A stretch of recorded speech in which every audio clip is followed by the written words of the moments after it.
Magandang gabi, Luzon, Visayas, Mindanao. Ngayon ay 15 ng Desyembre, araw ng Martes. Sama-sama nating alamin ang mga kaganapan sa loob at labas ng bansa. Ako po si Greg Gregorio.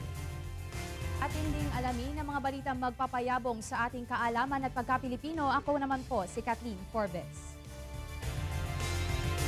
Sa ulo ng mga balita, Bagyong Nona patuloy na nananalasa sa ibang bahagi ng bansa.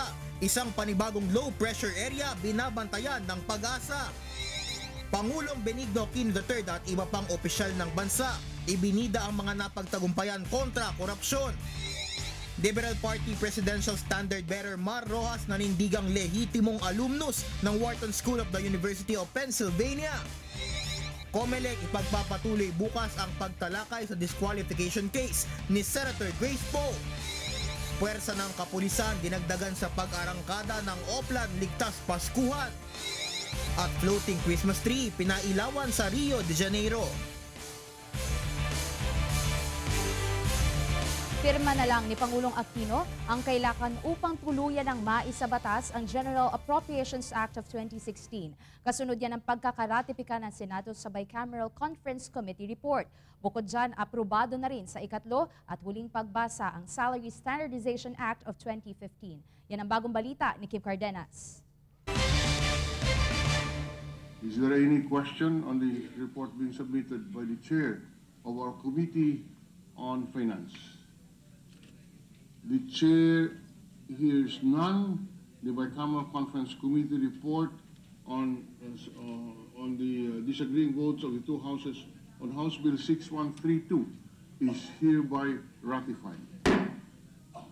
Aprobado at ratipikado na sa Senado ang panukalang 3 trillion peso national budget para sa susunod na taon. Kahapon ang pagbotohan ng mga senador ang pagratipika sa Bicameral Conference Committee report kung saan nabigyan ng pinakamalaking budget allocation ang Department of Education na nagkakahalaga ng 411.9 billion pesos. Sumunod na nakakuha ng pinakamalaking budget ang sektor ng infrastruktura na may 384.3 billion pesos. Pangatlo ang Department of Interior and Local Government na may 124.2 billion pesos. Sumunod ang Department of Health na may 123.5 billion pesos at ang Department of National Defense na nakakuha ng 117.5 billion pesos. Nabawasan naman ng aabot sa 1.5 billion pesos ang contingency fund na maaaring gastusin ng gobyerno sa susunod na taon. Mula sa panukalang 4 billion pesos, ibinaba ito ng Kongreso sa 2.5 billion pesos. 14-0 ang naging botohan sa Senado para sa ratification ng budget. May I just manifest, Mr. President, that this representation reserves the right to submit a written explanation on the vote on the Bicameral Conference Committee report. Matapos ratipikahan at iimprenta, dadalhin na ito kay Pangulong Aquino para sa kanyang pirma. Bahagyang nahuli ang ratifikasyon ng budget na target sanang maaprobahan noong nakaraang linggo pa. Sa kabila nito, umaasa ang Senado na mapipirmahan ito ng Pangulo bago magpasko upang matupad ang target na pagpapasa ng budget bago matapos ang taon. Maliban sa 2016 budget, pasado na rin sa pangatlo at huling pagbasa ang panukalang Salary Standardization Law para sa mga empleyado ng gobyerno. Isa rin ito sa mga panukalang batas na nasa priority list ng Senado. Kabuang 225.8 billion pesos ang inilaan ng gobyerno para sa dagdag sweldo ng mga government employees. Sa 2016 budget na inaprubahan, naglaan na rin ng gobyerno ng 57 billion pesos para sa unang bahagi ng SSL na masisimulang matanggap ng mga empleyado sa Enero ng susunod na taon. Kim Cardenas, News Team 13. Ang paglaban sa korupsyon ang isa sa mga pangunahing pinagtuunan ng pansin ng Aquino administration. At sa nalalabing mga buwan ng kanyang panunungkulan, ibinida ni Pangulong Noynoy Aquino kasama ang mga pinuno ng iba pang sangay ng pamahalaan ang kanilang mga napagtagumpayan para tugunan ang isyong ito. Yan ang bagong balita ni Efraim Gaitos. Pinangunahan mismo ni Pangulong Benigno Aquino III ang Third State Conference on the UNCAP Implementation and Review kung saan ibinila nito ang mga nagawa ng Administrasyong Aquino upang masugpo ang korupsyon sa bansa sa loob ng 5 taon at 5 buwan na pananatili nito sa pwesto. Layo ng nasabing pagtitipon na palakasin pa ang commitment ng bansa sa United Nations kontra korupsyon. Sa ngayon, naabot na sa 177 nations ang may commitment sa UNCAP at posible ba itong madagdagan ngayon ng mahigit 100 states. Bago ang talumpati ng Pangulo, inilatag muna ng mga pinuno ng iba't ibang sangay ng pamahalaan ang kanilang mga napagtagumpayang proyekto at reforma alinsunod sa mga prioridad at target ng UNCAC. Unang nagpresenta si Ombudsman Conchita Carpio Morales kung saan tinutukan nito ang mga programa ng Ombudsman upang mapabilis ang proseso ng mga complainants laban sa mga tiwaling opisyal at kawani ng gobyerno. Ipinagmalaki naman ni Chief Justice Maria Lourdes Sereno ang mas pinahigpit na proseso ng Judicial Bar Council sa pagpili ng mga bagong empleyado ng hudikatura. Kasama rin sa reformang isinusulong nila ngayon ang e-courts at automated hearing na makatutulong sa pagpapabilis ng pagresolba ng mga kaso sa bansa. Sa pangunguna ni House Speaker Feliciano Belmonte at Senate President Franklin Drilon, ibinahagi naman ng lehislatura ang mga batas na ipasa ng Kongreso, kabilang narito ang GOCC Governance Act, Tax Incentives Management and Transparency Act, ang pagdaragdag ng 2 dibisyon sa Anti-Graft Court ng Sandigan Bayan, Customs Modernization and Tariff Act at iba pa. Kasabay nito ang mas pinalakas na commitment ng mga sangay ng gobyerno upang labanan ang korupsyon sa bansa. As a nation and as a people, if any one of us sees something, say something. Speak up and speak out. Be vigilant in protecting our democratic institutions from corruption that would rob it of its vitality. In ending, please accept the assurance of the judiciary of its resolve to remain a constant partner in our collective quest for transformation and good governance. I look forward to your continued trust and meaningful support in formulating reforms that allow us to confidently pursue our aspirations for growth. And we are ready to do them. The Senate will never waver in its commitment to help lay the foundation for a healthy economy, create an environment marked by political stability and strong institutions, and pursue transparency and accountability. While we celebrate our gains, we must also commit to safeguard the reforms we have painstakingly put in place so that neither force nor personality can reverse these even beyond 2016. Naging sentro ng talumpati ni Pangulong Aquino ang matagumpay na kampanya ng pamahalaan kontra korupsyon. Dito taas noong inilatag ng Pangulo ang mga reforma na nagpatatag sa bansa na ngayon ay kinikilala na ng Transparency International. Nabanggit din ni Pinoy ang pasulong na hakbang ng administrasyon upang mapatalsik sa pwesto ang mga tiwaling opisyal at kawani ng pamahalaan. Sa katunayan, upang maipakita sa taong bayan ang diwa ng transparency, isang website umano ang inilunsad ng pamahalaan upang masilip ng ordinaryong huwan kung saan napupunta ang pondo ng bayan. We put up websites called Budget ng Bayan and Pera ng Bayan, which translate to the people's budget and the people's money. Through these portals, any Filipino, through an internet connection, can peruse how the national government is spending their money and report individuals they suspect of corruption. This philosophy also drove our movement to abolish a culture of entitlement in government-owned and controlled corporations, who in the past were able to award excessive bonuses to themselves, even during years when they operate at substantial losses. Tiniyak naman ni Pangulong Aquino na kahit pa matapos ang kanyang termino, ay patuloy pa rin ang pakikibakan ng pamahalaan upang masugpo na ng tuluyan ang korupsyon sa bansa. Despite all these successes and despite the breadth of what the Filipino people have achieved in just 5 years and 5 months, I am aware that much more needs to be done. The first review cycle for the implementation of this convention is proof enough. I stand here today in commitment. Until the very last day of my term, we will strive to do even more against corruption and to uplift as many of our countrymen as possible. And we encourage our colleagues from the legislature and the judiciary to continue doing the same. What we must realize, however, is that much of our efforts hinges on the decisions we make as one country. Efraim Gaitos, News Team 13. Habang papalapit ang Kapaskuhan, karagdagang puwersa ng kapulisan ang ipapakalat ng PNP bilang bahagi ng kanilang Oplan Ligtas Paskuhan. Katunayan ngayong umaga ay idineploy na mga magsisilbing beat patrollers kung saan kabilang ang ilang Special Action Force Commandos. Yan ang bagong balita ni Nympha Asuncion. Nadagdagan ng 226 na pulis ang puwersa ng National Capital Region Police Office o NCRPO bilang bahagi ng Oplan Ligtas Paskuhan o ang operasyon ng pambansang pulisya sa pagpapanatili ng kaayusan at seguridad ng pagdiriwang ng Pasko at Bagong Taon. Magsisilbing beat patrollers ang mga dagdag pulis sa mga lugar na inaasahang dadagsain ng ating mga kababayan dito sa Metro Manila ngayong holiday season, gaya ng mga terminal ng bus at mga mall. Nagmula sa National Headquarters at Support Service ng PNP ang 200 sa mga ito at ipapakalat sila sa 20 identified spots ng NCRPO sa kahabaan ng EDSA, QCPD, Eastern at Southern Police District. Habang ang 26 naman na mula sa Special Action Force ay ide-deploy sa Pasay at Makati area. Lahat ito galing sa National Headquarters, dun sa mga directorates and national support units. Some of them will be deployed along EDSA and some of them will be deployed dun sa mga places of convergence like malls. Kadalasan siguro ngayon, kasi alam naman natin na meron pang mga nagra-rush na mamili ng kanilang pamasko sa mga malls. Meron tayong 20 identified na spots. Ito officer-led at mayroon siyang 10 kasama na pulis. Ito, most of these are sa major thoroughfares natin sa places of convergence, sa Quezon City, sa Southern Police District areas. Ito yung nakikita natin na dito sila pwedeng idagdag.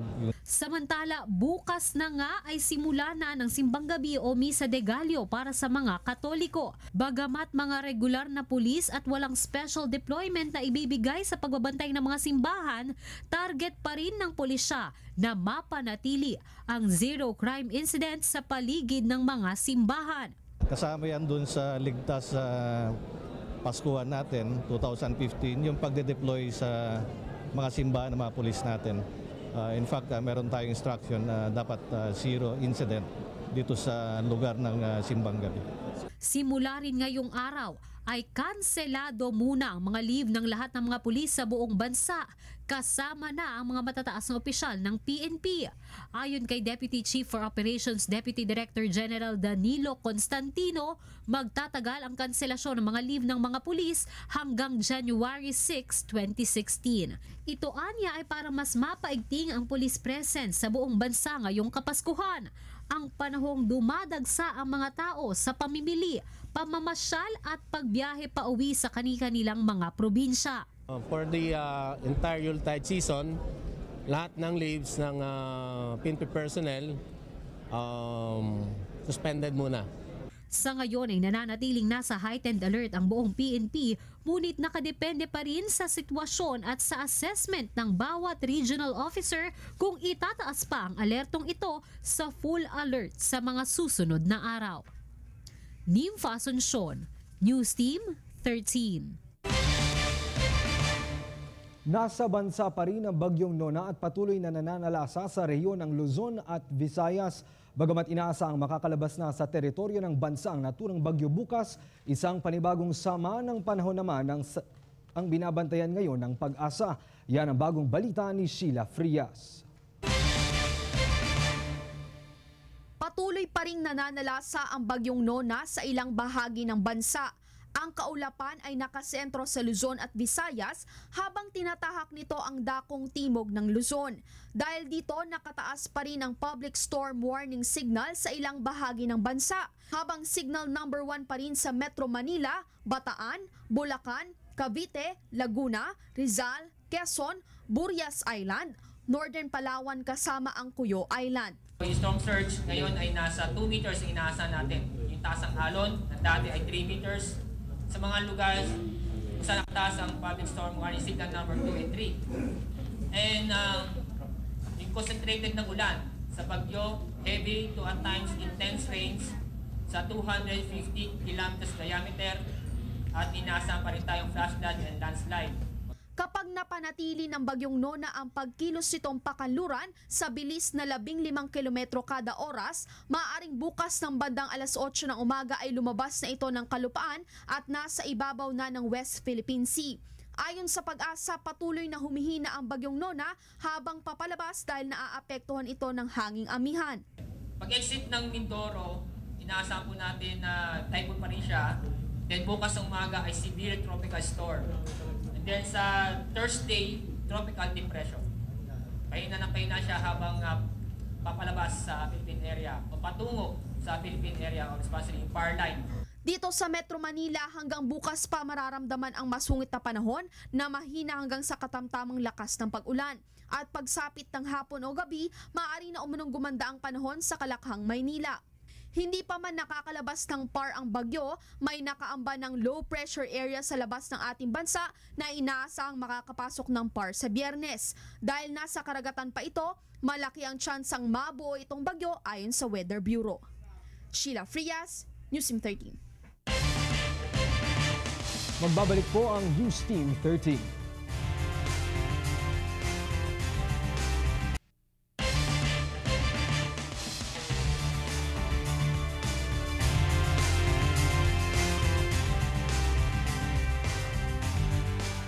Magkakaroon naman ng 12-day holiday ceasefire sa pagitan ng puwersa ng gobyerno at ng New People's Army. Ayon yan sa pahayag na inilabas ng Central Committee ng Communist Party of the Philippines mula December 23, 2015 hanggang January 3, 2016. Sandaling isasantabi ang hidwaan sa pagitan ng dalawang panig upang bigyang daan ang tradisyonal na selebrasyon ng Pasko at Bagong Taon. Ang pagdedeklara ng naturang ceasefire order ay suporta sa pagsisikap ng mga peace advocates sa pagpapatuloy ng negosasyong pangkapayapaan sa gobyerno.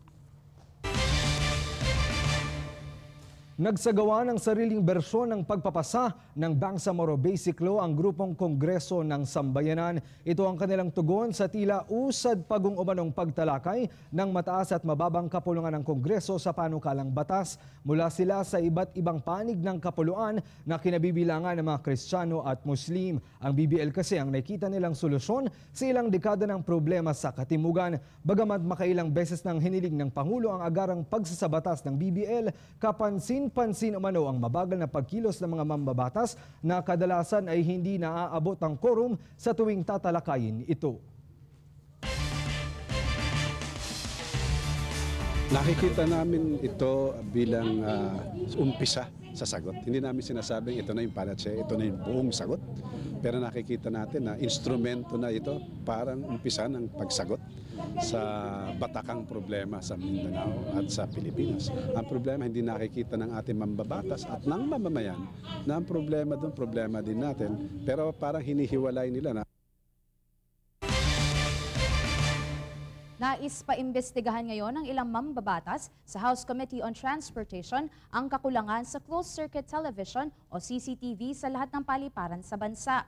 Ayon kay Buhay Party List Representative Mariano Michael Velarde Jr., nararapat lamang nakabitan ng mga surveillance system, data recordings at storage ang lahat ng airports upang mapanatili ang kaayusan at kapayapaan sa bansa.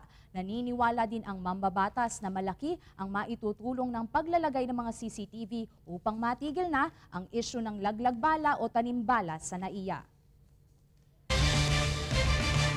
Samantala, balik Amerika na ang dayuhang si Lane Michael White na nahulihan kamakailan ng bala sa kanyang bagahe sa NAIA. Ibinasura na rin ng Pasay Regional Trial Court ang kasong isinampa laban sa kanya. Ayon kay White, hindi na madaling bumalik sa Pilipinas dahil sa kanyang naging karanasan. Ngunit naniniwala pa rin umano siyang matatapos na ang tanim o laglag-bala scheme. Sinampahan niya rin ng reklamo ang 2 tauhan ng Office for Transportation Security at 4 na pulis mula sa Aviation Security Group. September 17 nang makitaan ng bala ang bagahe ni White habang papunta sa ng Palawan. Pinagbayad umano siya ng 80,000 pesos para hindi sampahan ng kaso, ngunit tumanggi siya kaya ikinulong na lang ng ilang araw dahil umano sa illegal possession of ammunition. Kumalat naman sa social media sites ang mga larawan ng chairman at CEO ng Ayala Corporation na si Jaime Augusto Zobel de Ayala II na sinusubukan ang 3 railway transit system sa bansa. Dito sinubukan niya ang interconnection ng mass rail system pati na ang automated fare collection system o beep card. Isa ang Ayala Corporation sa stakeholder ng Metro Pacific Investment Corporation na siyang may hawak ngayon sa pagpapatakbo nito. Parte din ng Ayala Corporation sa consortium ng LRMC na siya namang namamahala sa operasyon at maintenance ng LRT-1. Marami pa pong mga balita sa pagbabalik ng News Team 13. Good morning, sweetheart. Good morning, Mommy. Hi. Ready ka na mag-school? Yes, po. Good. Hi, Dad. Good morning. Saba. Mommy, what's kabit? Saan niyo nalaman yung word na yun? Oo. Ako ang kabit ng iyong asawa. Ang dapat makita ng kabataan ay nasa inyong kamay. At ang MTRCB rating ang inyong gabay. I brush my teeth 3 times a day. Sa 365 days a year, more than 1,000 brushing yun. Naku, ninipis ang ngipin ko. Use extra soft and gentle Haloa toothbrush to protect your teeth. Haloa! It's now my toothbrush!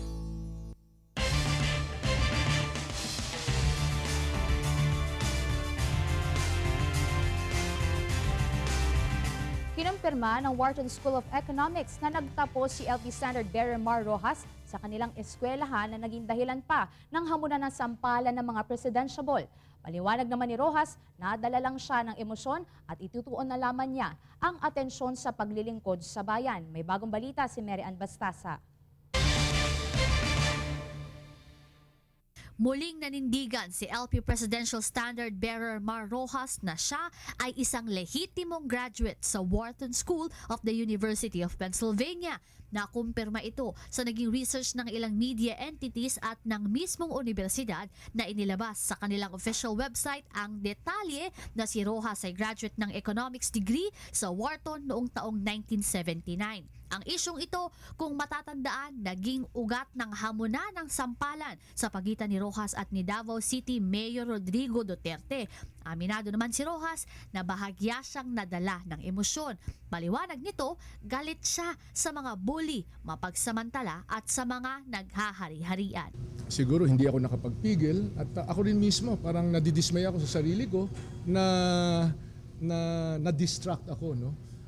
Tayo po ay tumatakbo sa pagkapangulo dahil nais natin iahon ang ating bansa. Tumatakbo ako sa pagkapangulo dahil itong mga bully, itong mga nagsasamantala, itong mga humahadlang sa kaginhawahan ng ating mga kababayan, sila ang dapat na labanan. Pero kung talagang ituloy umano ni Duterte ang hamon nito, hindi naman umano siya aatrasan ni Rojas na ibinigay pa ang mismong address ng bahay nito. Masyado na umanong mababa ang nagiging level ng diskurso at bilang isang kumakandidatong leader ng bayan, dapat na mas nakatuon ang usapin sa kung ano ba ang mas nakabubuti sa 100 milyong Pilipino. Lahat itong mga sinasabi mo, sampalan, gano'n. Anong kinalaman yan sa buhay ng 100 milyong Pilipino?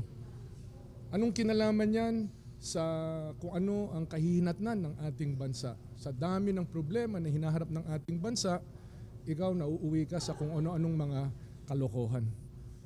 Sa kabila naman ng mga isyong ito, malaki pa rin ang ipinagpapasalamat ni Rojas sa lalong paglawak ng suportang natatanggap niya. Katunayan, ngayong araw, mismong mga mambabatas, gobernador at mga opisyal mula sa Mindanao ang nakipagpulong kay Rojas. Indikasyon na buo pa rin ang suporta ng rehiyon ng Mindanao para sa isinusulong nitong Daang Matuwid. Talagang nakakataba ng puso na ang ating mga kinatawan, mga governor, mga leader ng ating mga kababayan sa Mindanao ay nagparating ng kanilang patuloy na commitment sa Daang Matuwid. No? Sila mismo, isa-isa nagsabi ng kabutihan na naihatid ng Daang Matuwid sa kanilang mga lugar, sa kanilang mga lalawigan, bayan hanggang barangay. Kaya nakakatuwa talaga at ako naman ay na-touch sa kanilang ginawa. Magandang pamasko ito nila sa akin. Mary Ann Bastasa, News Team 13. Dumipensa naman si Daang Matuwid Campaign Manager at House Speaker Feliciano Belmonte na hindi naman patas para kay Daang Matuwid Presidential Candidate Mar Rojas na sampalin ito ni Davao City Mayor Rodrigo Duterte, lalo pat napatunayan namang nagtapos ito sa Wharton University. Sagot ito ni Belmonte sa hamon naman ni Duterte sa kanya sakaling mapangalanan ng alkalde ang mga napatay nito. Una nang inihayag ni Belmonte na dapat pangalanan ni Duterte ang mga taong pinatay nito na siyang bahagi ng kanyang kampanya kontra krimen. Pero nilinaw ni Belmonte na hindi siya naghahamon sa paraang ito lang din umano magkakaroon ng investigasyon upang matutunayan ang sinasabi ng alkalde. Yung akin, hindi public interest since you're running on the platform na marami kang pinatay.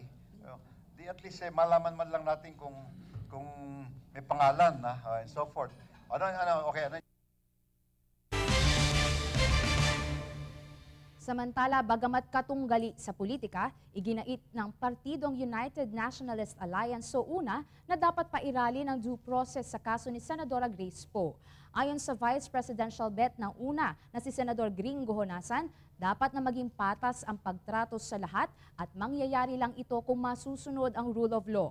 Sa gitna rin ng tila pagbabangayan ng mga kandidato, nanawagan rin ang senador na sana imbis na magbatuhan ng putik ay sumentro na lang sa plataporma ang nalalapit na kampanya. Mas makatutulong daw para sa mga botante kung ang kakayahan at karanasan sa serbisyo publiko ang ibibida ng mga kandidato.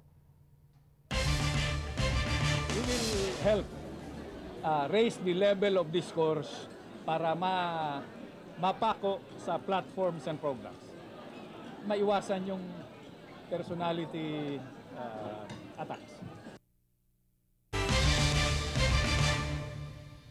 6 na mga kandidato sa pagkasenador mula sa iba't ibang partido ang inendorso ng Party List Coalition. Kabilang dito sina Valenzuela Representative Sherwin Gatchalian, Leyte Representative Martin Romualdez, Riza Ontiveros ng Akbayan, Co-op Natco Party List Representative Crescente Paez, ACT-CIS Samuel Pagdilao at dating TESDA Director General at SIBAC Party Representative Joel Villanueva. Ilan sa kanila dati ng miyembro ng grupo habang ang ilan ay pinagbotohan ayon sa kanilang plataporma at prinsipyo umano ng kandidato na naaayon sa interes ng iba't ibang sektor na kinakatawa ng mga party list group. Nakareserba naman sa kanya-kanyang naisuportahan ng mga miyembro ang natitira pang 6 na pwesto. Gagamitin naman umano ng grupo ang lahat ng makinarya nito upang magkaroon ng kinatawan sa Senado ang iba't ibang sektor.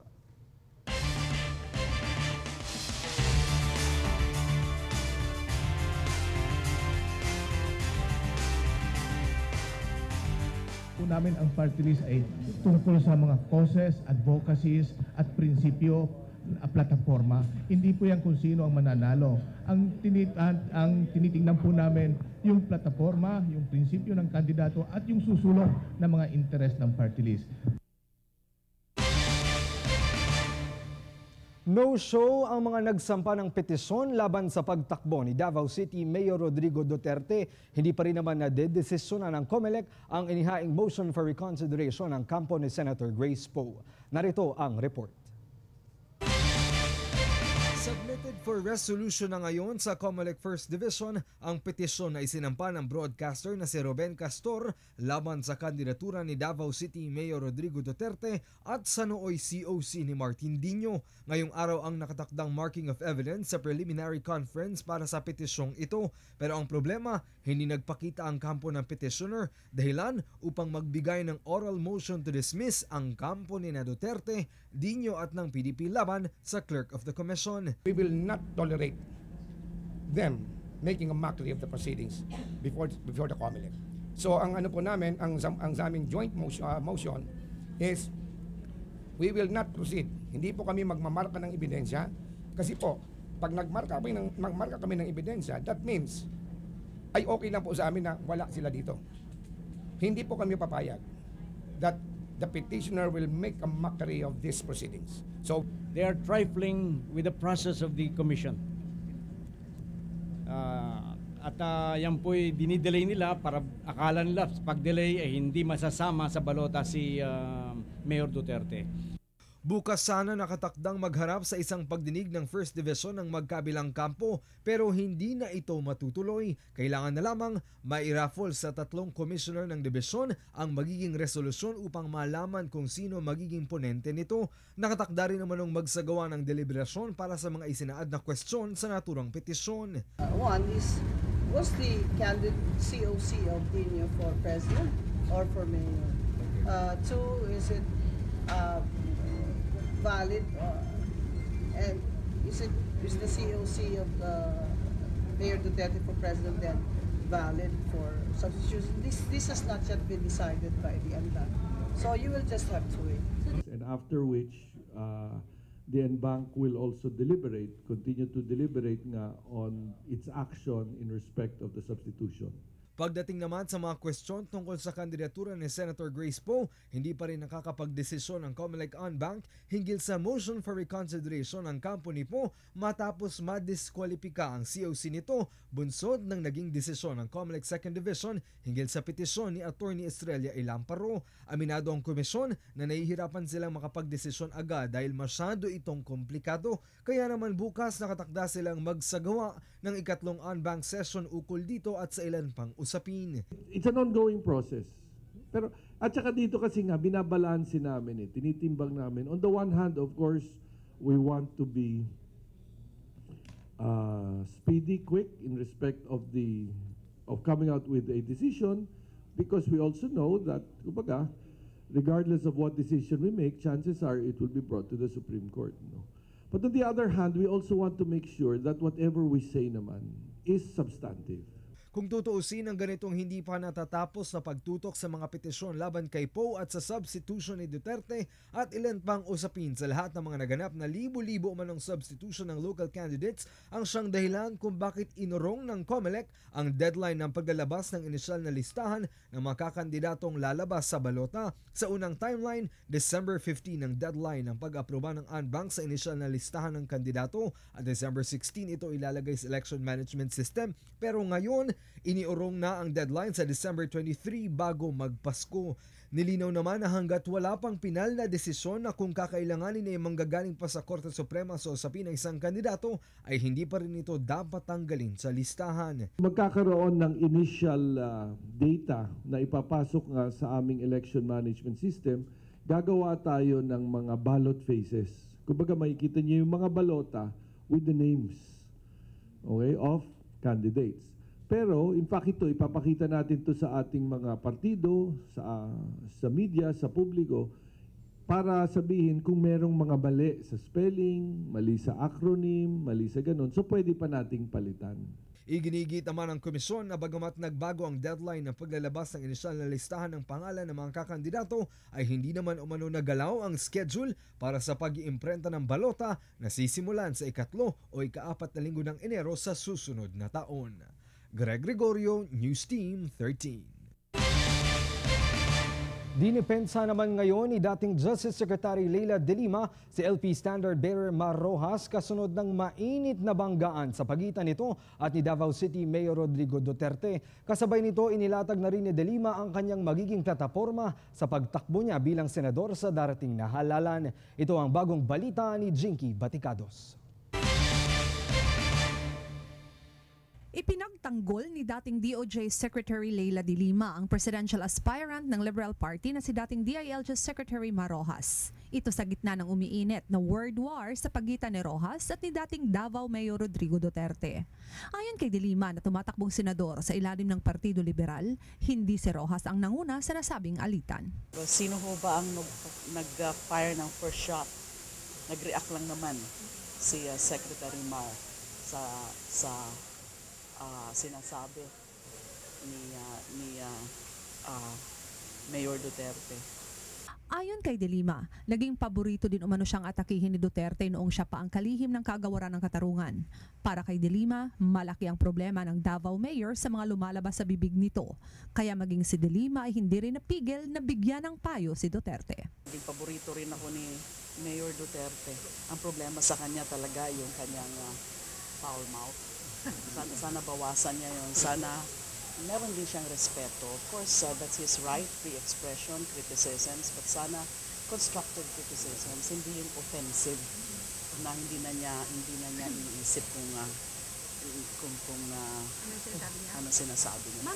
Inamin ni De Lima na noong siya pa ang kalihim ng Department of Justice ay nag-umpisa na silang paimbestigahan si Duterte dahil sa mga pahayag nito hinggil sa umano'y personal na pagpatay sa mga itinuturing na kriminal sa lipunan. He is under investigation by the NBI. I was still the DOJ secretary when I directed the NBI to investigate yung killing sa Davao, no? And in fact, way back when I was still with the CHR, we also investigated.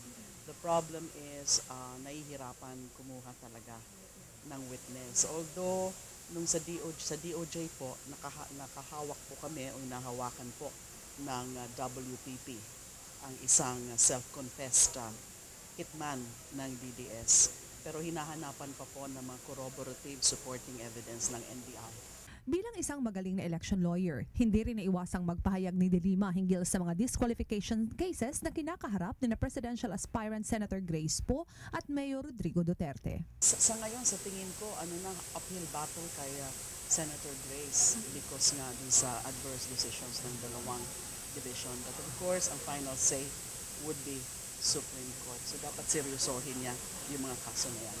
Samantala, inihayag ni De Lima na sa pagtakbo niya bilang senador sa 2016 election, tututukan umano ng kalihim ang 3 areas bilang basihan ng kanyang plataporma. Justice and rule of law, anti-corruption and human rights, pati na ang electoral reforms. Sa pamamagitan umano nito, mas madali at maipatupad ang batas at nang mapasagot rin ang may mga kasalanan. Mas mabilis ang pagpapalaya ng mga inosenteng inaakusahan. Jinky Baticados, News Team 13. Magbabalik pa po ang News Team 13.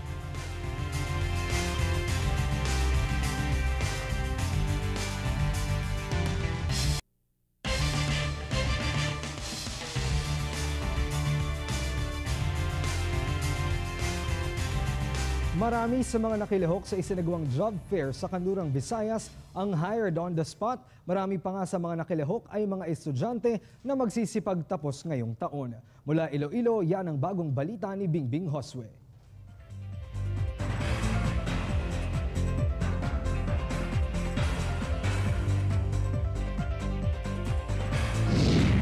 Mahigit 100 mga aplikante ang mapalad na natanggap agad sa trabaho na kanilang inaplayan sa isinagawang job fair kamakailan dito sa Kanlurang Visayas. Ayon sa Department of Labor and Employment, 77 sa mga trabahong ito ang mga nasa bansa, habang 7 naman ang overseas. Ang naturang bilang ng hired on the spot ay 16% ng mahigit 650 qualified applicants. Pero posible pa raw ito madagdagan oras na matapos ang iba pang mga interview. May mahigit 1,700 na mga aplikante ang dumagsa sa magkasabay na job fair sa malungsod ng Iloilo at Bacolod kasabay ng anibersaryo ng kagawaran. Kabilang sa mga nag-apply ang ilang mga estudyante na magsisipagtapos pa lamang ngayong taon. Hindi man matanggap, magkakaroon naman umano sila ng kaalaman kung paano ang mag-apply.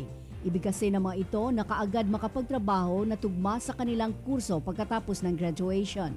Mas gusto ko po na inline sa marketing yung maa-applyan ko po na trabaho para po hindi na po ako mahirapan na mag-adjust po sa trabaho sa job description po ng trabaho na a-applyan ko. Hindi po kami maging tambay at makatulong din po sa bansa for the economy. Dagdag pa ni Jessa na ang pagkakaroon ng trabaho ay daan upang mabigyan katuparan ang kanyang mga pangarap sa buhay, lalo na ang makapagbigay tulong sa kanyang pamilya. Makapagpatuyo po ng bahay, tsaka yung father ko po kasi farmer, so dapat po pagka-graduate ko makapaghanap ako ng trabaho so that hindi po siya magtrabaho na lang for the rest of his life at makapagpahinga naman po siya sa pag-aalaga sa amin. Kami naman po yung mag-aalaga sa kanya. Bingbing Josue, News Team 13, Iloilo.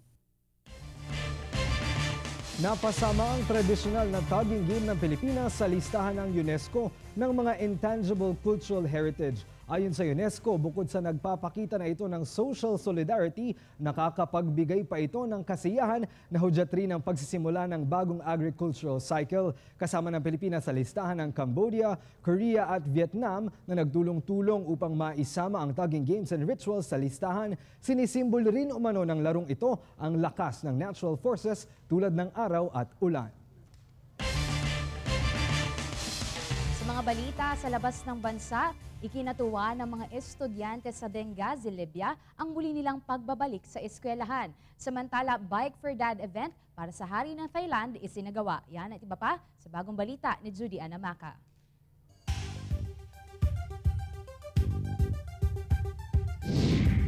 Matapos ang higit sa isang taon, sabik na bumalik sa eskwelahan ang mga estudyante sa Benghazi, Libya. Taong 2014 nang makontrol ng mga militante ang lugar, kaya naman ipinag-utos ng Local Education Board na sa bahay na lamang mag-aral ang mga kabataan. Pinakuha na lamang nila ng libro ang mga magulang na magagamit ng kanilang mga anak. Tuwing may exam lamang maaaring bumalik noon sa eskwelahan ng mga bata. Ngunit ngayong makakapasok na silang muli, sobra ang kanilang tuwa dahil para na rin ulit silang normal na mga bata. Samantala, pumanaw na ang Asian Studies scholar at author na si Benedict Anderson sa edad na 79. Payapa umano itong namatay habang natutulog sa Batumalang, East Java, Indonesia, na ayon sa isang propesor ay ang kanyang paboritong bayan sa Surabaya. Ikikremate ang kanyang labi sa Martes at isasaboy ang abo sa Java Sea. Nakilala si Anderson sa kanyang librong Imagined Communities. Nagsagawa rin siya ng extensive research sa Indonesia na naging dahilan para iban siya doon at pinayagan lamang na muling makabalik noong 1999. Sa ibang balita, pinangunahan ni Thai Crown Prince Maha Vajiralongkorn ang Bike for Dad event na nilahukan ng higit sa 600,000 tao. Tribute umano ito para sa ika-88 kaarawan ni King Bhumibol Adulyadej. Kasama rin sa cycle parade ang 2 pang prinsesa, Prime Minister at ambassadors ng iba't ibang bansa. Nakasuot ang lahat ng dilaw at asul na t-shirt. Ang dilaw umano kasi associated sa kaarawan ng hari, habang ang dilaw ay sa reyna. Noong Agosto ay pinangunahan rin ng Crown Prince ang Bike for Mom para kay Queen Sirikit. Judy Anamaka, News Team 13. Sa balitang showbiz, spotted ang sikat na American chef at TV host na si Anthony Bourdain sa mismong apartment na Filipino tour guide at cultural activist na si Carlos Celdran. Sa kanyang Facebook account, nag-post ng candid photo ni Bourdain si Celdran sa pagbisita nito sa kanya. Kung matatandaan, una nang kumalat ang mga litrato ni Bourdain na nakitang kumakain sa iba't ibang restaurant at fast food sa Maynila. Gayunpaman, hindi pa rin natutukoy kung hanggang kailan dito ang sikat na chef at kung may trabaho nga ba itong ginagawa ngayon sa bansa.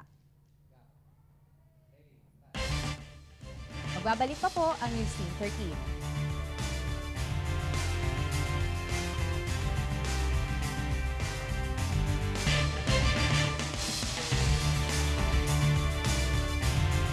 Makulay ang selebrasyon ngayong taon ng tradisyonal na paglulunsad ng floating Christmas tree sa Rio de Janeiro. Humigit kumulang 200,000 tao ang nakiisa sa okasyon na namangha sa fireworks sa kalangitan.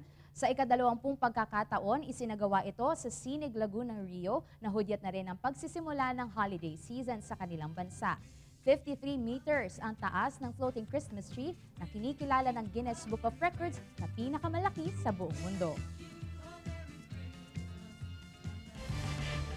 Bukod sa mga sweets at savory food gifts tuwing Christmas, kasama rin sa wishlist ng iba sa atin ang tsokolate. Ngunit alam nyo ba na hindi lamang ito pampainit sa malamig na Pasko dahil pwede rin itong isama sa iba pang dishes? Ating tuklasin ang flavorful history ng tsokolate kasama si Ephraim Gaitos.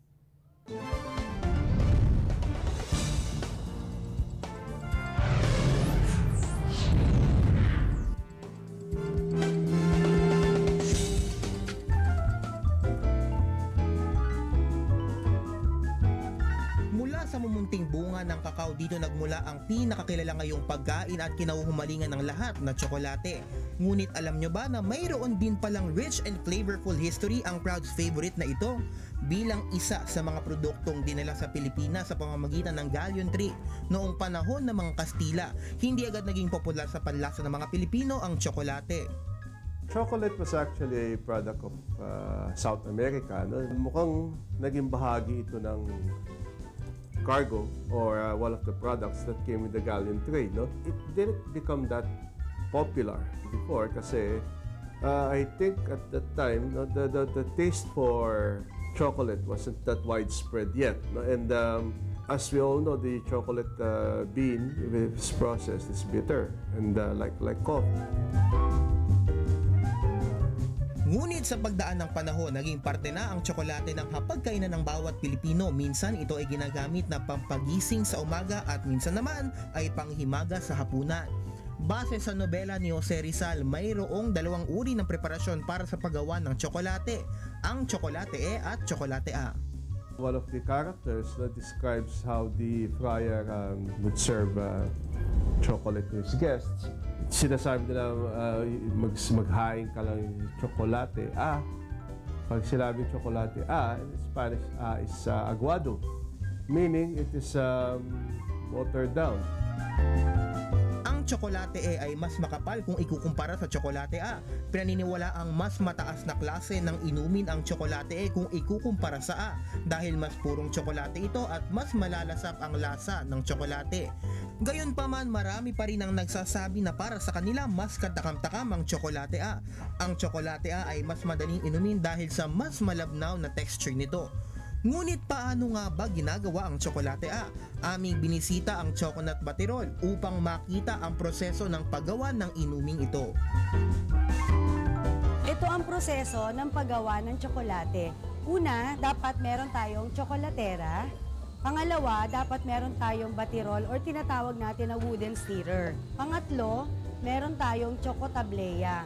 Ito ay nagmula pa sa Leyte at ang kagandahan nito, mas smooth at mas quality. Una, ilagay ang chocotableya sa chocolatera. Pangalawa, isang tasang mainit na tubig ibuhos sa chocolatera. At ang pangatlo, gamitan natin ng batirol or yung wooden stirrer para i-rub at mag-mix yung mainit na tubig sa chocotableya. I-continue nating i-rub ang batirol na may chocotableya sa mainit na tubig para mag-mix yung tableya at magkaroon tayo ng isang resulta ng isang tsokolate. Para din umakyat yung foam na magkikreate ng masarap and aroma na tsokolate. Wala nang masasarap pa sa mainit at bagong gawang tsokolate A. Pwedeng-pwede pang merienda, sabayan mo lang ng tinapay at siguradong busog ka na. Kakaibang gimmick naman ang tampok sa chocolate dahil hindi lang nila ginagamit ang tsokolate sa masarap na desserts at pastries, ngunit pati rin sa ilan sa kanilang mga inihahaing putahe. Gaya na lamang ng kanilang chocolate chicken pasta kung saan binabalot ng chocolate shavings ang cacao rubbed chicken strips na nagsisilbing rekado sa pasta na may light cream sauce. Mapapawaw ka naman sa chocolate fries kung saan ang hand-cut fries ay nilalagyan ng melted chocolate na may kasamang aioli dip na saktong pangbalanse sa malinamnam na lasa nito. Kung tutusin ay perpektong lugar ang Pilipinas para pagtamnan ng mga kakao na pinanggagalingan ng paborito nating tsokolate. Bukod kasi sa temperatura ay perpekto rin ang lupa upang mamunga ang mga puno nito. Ang ating bansa ay very suitable for cacao production. The climate condition and soil characteristics natin very conducive. Magandang-maganda para sa cacao. So we can really compete in terms of selling not only domestically but for the export market. Pagdating naman sa kalidad ay sure na top quality ang Pinoy Cacao, ngunit upang mas bumenta pa sa pandaigdigang merkado ay patuloy ang pagpapaunlad sa mga ito upang makamit ang international standard. Just to make sure that it's processed properly and the quality is maintained so that they can have at least a pre-processed cacao and not just the raw beans that goes out of the country.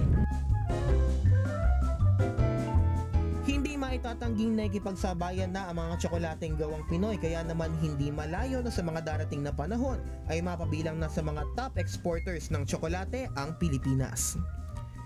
Efraim Gaitos, News Team 13.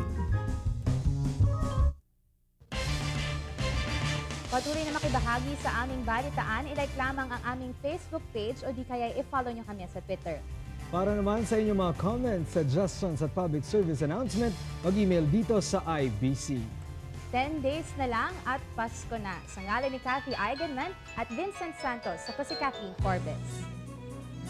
Muli kaming magbabalik bukas. Maraming salamat, Pilipinas. Ako naman po si Greg Gregorio, kabahagi ng Media ng Bayan. Ito ang News Team 13.